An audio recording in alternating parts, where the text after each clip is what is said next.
بسم اللہ الرحمن الرحیم۔ اعلان نبوت سے قبل جو لوگ حضور اکرم صلی اللہ علیہ وسلم کے مخصوص احباب و رفقا تھے، وہ سب نہایت ہی بلند اخلاق، عالی مرتبہ، ہوش مند اور باوقار لوگ تھے۔ ان میں سب سے زیادہ مقرب حضرت ابو بکر صدیق رضی اللہ تعالیٰ عنہ تھے، جو برسوں آپ کے ساتھ وطن اور سفر میں رہے اور تجارت نیز کاروباری معاملات میں ہمیشہ آپ کے شریک کار و رازدار رہے۔ اسی طرح حضرت خدیجہ رضی اللہ تعالیٰ عنہا کے چچا زاد بھائی حضرت حکیم بن حزام رضی اللہ تعالیٰ عنہ، جو قریش کے نہایت ہی معزز رئیس تھے، یہ بھی حضور اکرم صلی اللہ تعالیٰ علیہ وسلم کے مخصوص احباب میں خصوصی امتیاز رکھتے تھے۔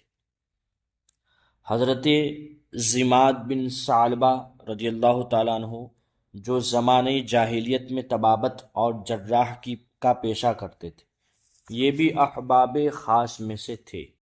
حضور اکرم صلی اللہ تعالیٰ علیہ وسلم کے اعلان نبوت کے بعد یہ اپنے گاؤں سے مکہ آئے تو کفار قریش کی زبانی یہ پروپیگنڈا سنا کہ محمد صلی اللہ تعالیٰ علیہ وسلم مجنون ہو گئے ہیں۔ پھر دیکھا کہ حضور صلی اللہ تعالیٰ علیہ وسلم راستے میں تشریف لے جا رہے ہیں اور آپ کے پیچھے لڑکوں کا ایک گول ہے جو شور مچا رہا ہے۔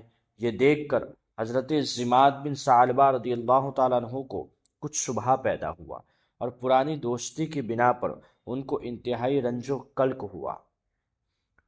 چنانچہ یہ حضور صلی اللہ علیہ وسلم کے پاس گئے اور کہنے لگے کہ اے محمد صلی اللہ تعالیٰ علیہ وسلم، میں طبیب ہوں اور جنون کا علاج کر سکتا ہوں۔ یہ سن کر حضور اقدس صلی اللہ تعالیٰ علیہ وسلم نے خدا کی حمد و ثنا کے بعد چند جملے ارشاد فرمائے، جن کا حضرت ضماد بن ثعلبہ رضی اللہ تعالیٰ عنہ کے قلب پر اتنا گہرا اثر پڑا کہ وہ فوراً مشرف باسلام ہو۔ حضرت قیس بن سائب مخزومی رضی اللہ تعالیٰ عنہ کے کاروبار میں آپ کے شریک کار رہا کرتے تھے اور آپ کے گہرے دوستوں میں سے تھے۔ یہ کہا کرتے تھے کہ حضور اکرم صلی اللہ تعالی علیہ وسلم کا معاملہ اپنے تجارتی شرکا کے ساتھ ہمیشہ نہایت ہی صاف ستھرا رہتا تھا اور کبھی جھگڑا پیش نہیں آتا تھا۔ عرب میں اگرچہ ہر طرف شرک پھیل گیا تھا اور گھر گھر میں بت پرستی کا چرچا تھا، مگر اس ماحول میں بھی کچھ ایسے لوگ تھے جو توحید کے پرستار اور شرک و بت پرستی سے بیزار تھے۔ انہی خوش نصیبوں میں زید بن عمرو بن نفیل ہے۔ یہ علی الاعلان شرک و بت پرستی سے انکار اور جاہلیت کی مشرکانہ رسموں سے نفرت کا اظہار کرتے تھے۔ یہ حضرت عمر رضی اللہ تعالیٰ عنہ کے چچا زاد بھائی ہے۔ شرک و بت پرستی کے خلاف اعلان مذمت کی بنا پر ان کا چچا خطاب بن نفیل ان کو بہت زیادہ تکلیفیں دیا کرتا تھا، یہاں تک کہ ان کو مکہ سے شہر بدر کر دیا تھا اور ان کو مکہ میں داخل نہیں ہونے دیتا تھا، مگر یہ ہزاروں ایذاؤں کے باوجود عقیدہ توحید پر پہاڑ کی طرح ڈٹے ہوئے تھے۔ چنانچہ آپ کے دو شعر بہت مشہور ہے جن کو یہ مشرکین کے میلوں اور مجمعوں میں بآواز بلند سنایا کرتے تھے، جس کا مفہوم ہے کہ میں ایک رب کی اطاعت کروں یا 1000 رب کی، جبکہ لوگوں کے دینی معاملات تقسیم ہو چکے ہیں۔ میں نے تو لات و عزا کو چھوڑ دیا ہے اور ہر بصیرت والا ایسا ہی کرے گا۔ یہ مشرکین کے دین سے متنفر ہو کر دین برحق کی تلاش میں ملک شام چلے گئے تھے۔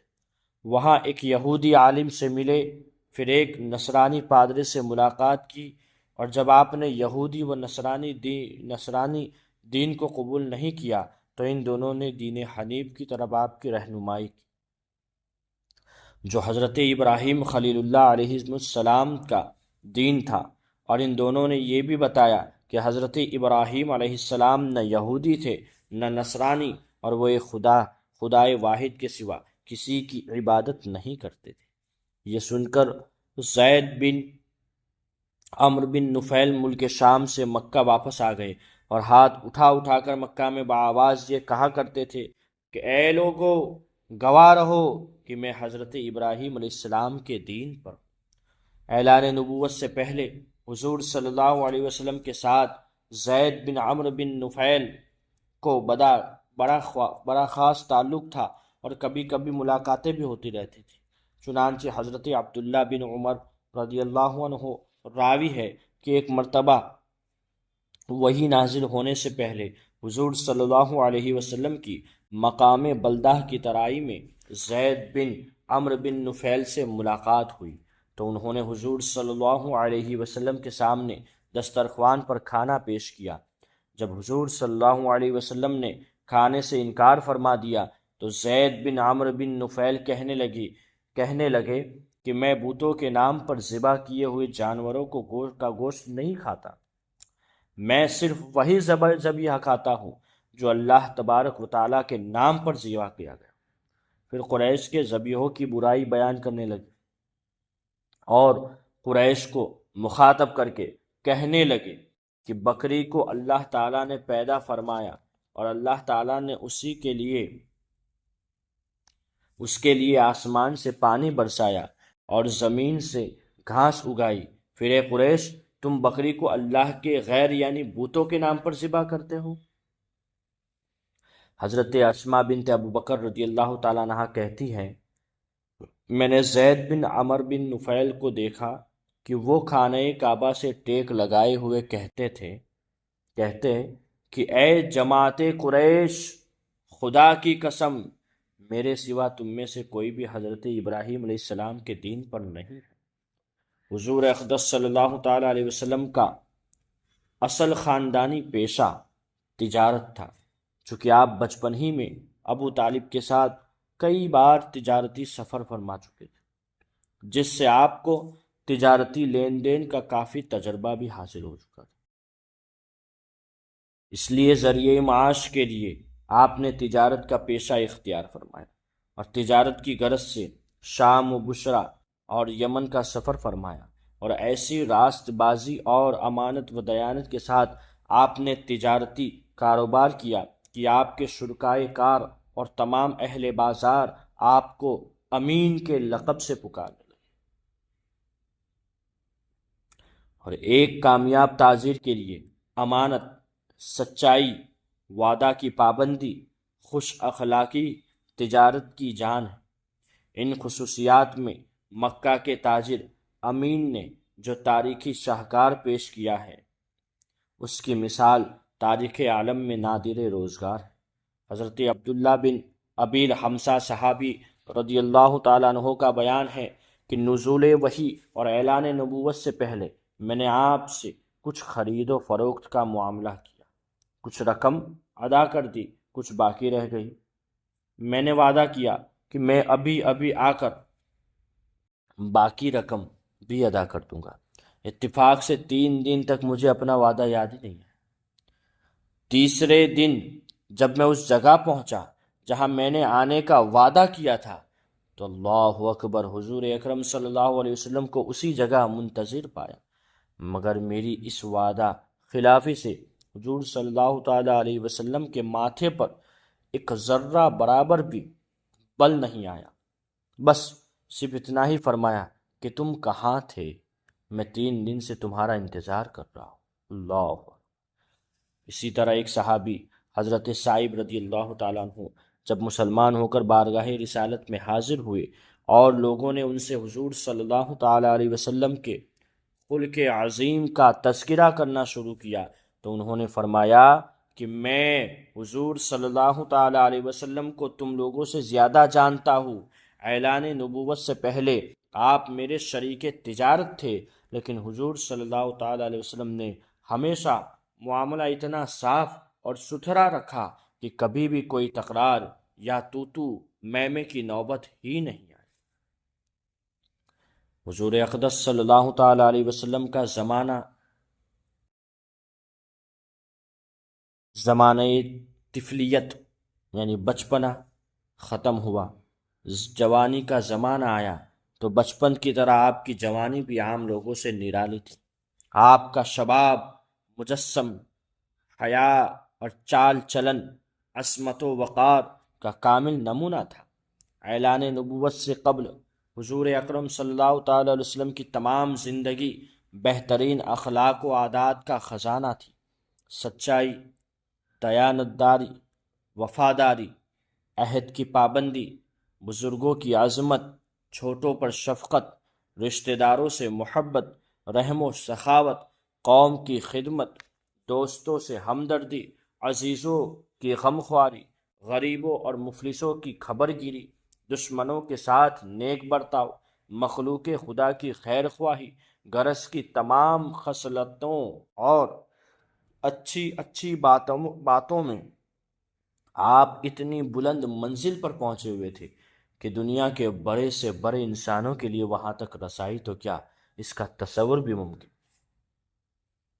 کم بولنا، فضول باتوں سے نفرت کرنا، خندہ پیشانی اور خوشروئی کے ساتھ دوستوں اور دشمنوں سے ملنا، ہر معاملے میں سادگی اور صفائی کے ساتھ بات کرنا حضور صلی اللہ تعالی علیہ وسلم کا خاص شیوا تھا۔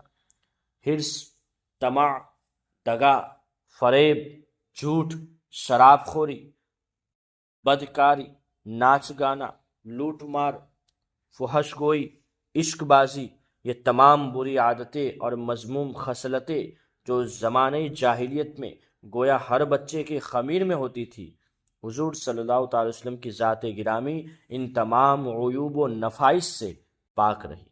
آپ کی راست بازی اور امانت و دیانت کا پورے عرب میں شہرہ تھا، اور مکہ کے ہر چھوٹے بڑے کے دلوں میں آپ کے برگزیدہ اخلاق کا اعتبار اور سب کی نظروں میں آپ کا ایک خاص وقار تھا۔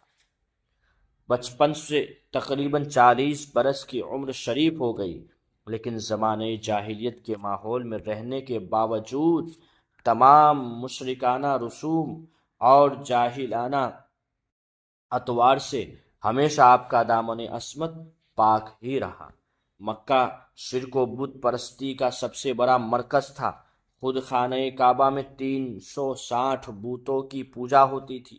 آپ کے خاندان والے ہی کعبہ کے متولی اور سجادہ نشین تھے، لیکن اس کے باوجود آپ نے کبھی بتوں کے آگے سر نہیں جھکایا۔ الغرض، نزول وحی اور اعلان نبوت سے پہلے بھی آپ کی مقدس زندگی اخلاق حسنہ اور محاسن افعال کا مجسمہ اور تمام عیوب و نفائس سے پاک و صاف رہی۔ چنانچہ اعلان نبوت کے بعد آپ کے دشمنوں نے انتہائی کوشش کی کہ کوئی ادنا سا عیب یا ذرہ سی خلاف تہذیب کوئی بات آپ کی زندگی کے کسی دور میں بھی مل جائے تو اس کو اچھال کر آپ کے وقار پر حملہ کرے، لوگوں کی نگاہوں میں آپ کو ذلیل و خوار کر دے۔ مگر تاریخ گواہ ہے دوستو کہ ہزاروں دشمن سوچتے سوچتے تھک گئے، لیکن کوئی ایک واقعہ بھی ایسا نہیں مل سکا جس سے وہ آپ پر انگشت نمائی کر سکے۔ لہٰذا ہر انسان اس حقیقت کے اعتراف پر مجبور ہے کہ بلا شبہ حضور اکرم صلی اللہ تعالی علیہ وسلم کا کردار انسانیت کا ایک ایسا محیر العقول اور غیر معمولی کردار ہے جو نبی کے سوا کسی دوسرے کے لیے ممکن ہی نہیں ہے۔ یہی وجہ ہے کہ اعلان نبوت کے بعد سعید روحیں آپ کا کلمہ پڑھ کر تن من دھن کے ساتھ اس طرح آپ پر قربان ہونے لگی کہ ان کی جانثاریوں کو دیکھ کر شمع کے پروانوں نے جانثاری کا سبق سیکھا، اور حقیقت شناس لوگ فرط عقیدت سے آپ کے حسن صداقت پر اپنی عقلوں کو قربان کر کے آپ کے بتائے ہوئے اسلامی راستے پر عاشقانہ اداؤں کے ساتھ زبان حال سے یہ کہتے ہوئے چل پڑے کہ چلو وادی عشق میں پا برہنا، یہ جنگل وہ ہے جس میں کانٹا نہیں ہے۔ چلو وادی عشق میں پا برہنا، بغیر پیر کے، یہ جنگل وہ ہے جس میں کانٹے نہیں۔ اللہ اکبر۔ جب حضور اکرم صلی اللہ تعالی علیہ وسلم کی مقدس زندگی کا 40واں سال شروع ہوا تو ناگہاں آپ کی ذات اقدس میں ایک نیا انقلاب رونما ہو گیا۔ کہ ایک قدم آپ خلوت پسند ہو گئے اور اکیلے تنہائی میں بیٹھ کر خدا کی عبادت کرنے کا ذوق و شوق پیدا ہو گیا۔ آپ اکثر اوقات غور و فکر میں پائے جاتے تھے، اور آپ کا بیشتر وقت مناظر قدرت کے مشاہدے اور کائنات فطرت کے مطالعے میں صرف ہوتا تھا۔ دن رات خالق کائنات کی ذات و صفات کے تصور میں مستغرق اور اپنی قوم کے بگڑے ہوئے حالات کے سدھار اور اس کی تدبیروں کے سوچ و وچار میں مصروف رہنے لگے۔ اور ان دنوں میں ایک نئی بات یہ بھی ہو گئی کہ حضور اکرم صلی اللہ تعالی علیہ وسلم کو اچھے اچھے خواب نظر آنے لگے، اور آپ کا ہر خواب اتنا سچا ہوتا کہ خواب میں جو کچھ دیکھتے اس کی تعبیر صبح صادق کی طرح روشن ہو کر ظاہر ہو جایا کرتی تھی۔ مکہ مکرمہ سے تقریباً 3 میل کی دوری پر جبل ہیرا نامی پہاڑی کے اوپر ایک غار ہے جس کو غار ہیرا کہتے ہیں۔ آپ اکثر کئی دنوں کا کھانا پینا ساتھ لے کر اس غار کے پرسکون ماحول کے اندر خدا کی عبادت میں مصروف رہا کرتے تھے۔ جب کھانا پینا ختم ہو جاتا، کبھی خود گھر پر آ کر لے جاتے، اور کبھی حضرت بی بی خدیجہ رضی اللہ تعالی عنہا کھانا پینا غار میں پہنچا دیا کرتی تھی۔ آج بھی یہ نورانی غار اپنی اصلی حالت میں موجود ہے اور زیارت گاہ خلائق ہے۔ ایک دن آپ غار ہیرا کے اندر عبادت میں مشغول تھے کہ بالکل اچانک غار میں آپ کے پاس ایک فرشتہ ظاہر ہوا۔ یہ فرشتہ کوئی اور نہیں، حضرت جبرائیل علیہ السلام تھے، جو ہمیشہ خدا کا پیغام اس کے رسول تک پہنچاتے رہے۔ فرشتے نے ایک دم کہا کہ پڑھیے، اقرا۔ آپ نے فرمایا، میں نہیں پڑھنے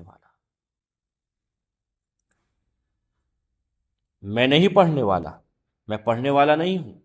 فرشتے نے آپ کو پکڑا اور نہایت گرم جوشی کے ساتھ آپ سے زوردار معانقہ کیا، پھر چھوڑ کر کہا، اقرا، پڑھیے۔ آپ نے پھر فرمایا کہ میں پڑھنے والا نہیں ہوں۔ فرشتے نے دوسری مرتبہ پھر آپ کو اپنے سینے سے چمٹایا اور چھوڑ کر کہا کہ پڑھیے، اقرا۔ آپ نے پھر وہی فرمایا، میں پڑھنے والا نہیں۔